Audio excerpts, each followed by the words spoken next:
لاہور کی شان بادشاہی مسجد، جو 3 صدیوں تک دنیا کی سب سے بڑی مسجد رہی۔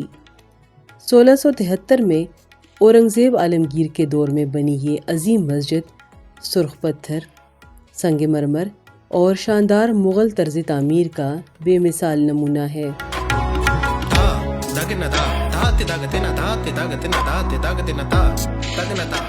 2,74,000 مربع فٹ پر پھیلا وسیع صحن، جو 1,00,000 نمازیوں کو سمو سکتا ہے۔ 3 سنگ مرمر کے بڑے گنبد اور 4 196 فٹ بلند مینار اس مسجد کی شان بڑھاتے ہیں۔ مزید یہ کہ بادشاہی مسجد کی تعمیر کی وجہ سے دریائے راوی کا رخ بھی بدل گیا، کیونکہ مسجد کو سیلاب سے محفوظ رکھنے کے لیے دریا میں بند باندھے گئے تھے۔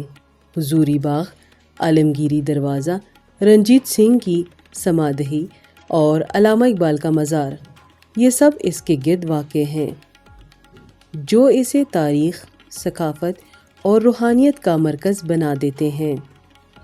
بادشاہی مسجد لاہور کی عظمت کا وہ نشان جو آج بھی پوری شان سے جگمگا رہا ہے۔